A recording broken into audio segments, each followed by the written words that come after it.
ಖುಷಿ ಆಗ್ತಿದೆ. What began with a cockroach remark in the Supreme Court eventually evolved into one of India's largest student-led movements. After Union Education Minister Dharmendra Pradhan resigned on July 25th, Cockroach Janata Party founder Abhijit Deepke thanked Chief Justice Suryakant, whose remark had unintentionally become the movement's defining symbol. Instead of rejecting the label, students embraced it. Cockroach emojis, memes, cartoons and posters flooded social media. Deepke transformed the insult into the Cockroach Janata Party, which began as a social media page before becoming the public face of the movement.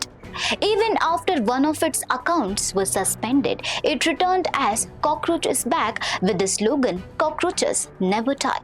As CJP's popularity grew to around 26.3 million Instagram followers compared with 14.8 million for the Congress and 9.5 million for the BJP, several of its social media accounts faced restrictions and takedowns, triggering legal challenges and debates over digital censorship. Unlike traditional student agitations, the movement first gained momentum online before spilling onto the streets. The first major protest took place at Jantar Mantar on June 6th, followed by solidarity demonstrations in several cities. On June 20th, students refused to leave after a permitted one-day protest, despite repeated police announcements declaring the gathering unlawful, turning it into a continuous sit-in. Students' organizations including AISA, AISF, SFI and KYS joined the agitation, while volunteers arranged food, drinking water and medical assistance. A major turning point came on June 28th when Sonam Wangchuk joined the protest and began a hunger strike with 6 student activists. His participation attracted parents, teachers, academics, retired civil servants, lawyers, artists and other public figures.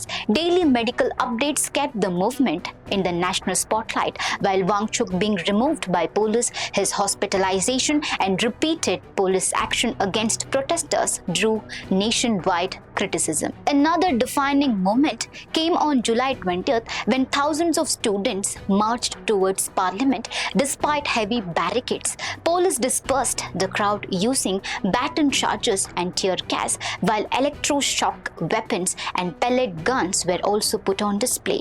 Even after the crackdown, many protesters refused to leave and videos of the police action quickly went viral. The movement soon spread to Mumbai, Nagpur, Kolkata and many other cities, while members of the Indian diaspora organized solidarity demonstrations abroad. The agitation also developed its own style of protest. Students responded with memes, satire and parody, posed for selfies with police officers, offered them flowers and drew inspiration from Mahatma Gandhi's Dandi March, Dr. B.R. Ambedkar, Bhagat Singh and the Constitution of India as symbols of peaceful resistance. Protesters also sang the national anthem, recited poetry and danced to Bollywood songs. By the final week, the movement had grown beyond the control of any single leader or organization.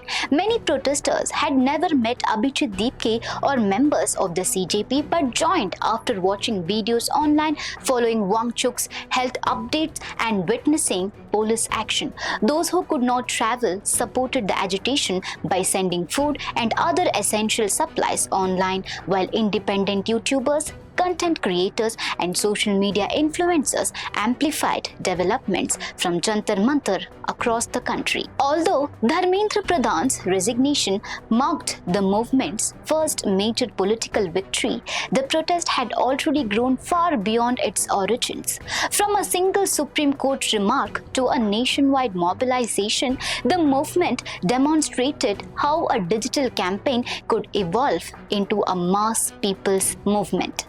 So viewers, what's your take on this? Share your thoughts in the comment section. For more such updates, stay tuned to Daily Salar Digital.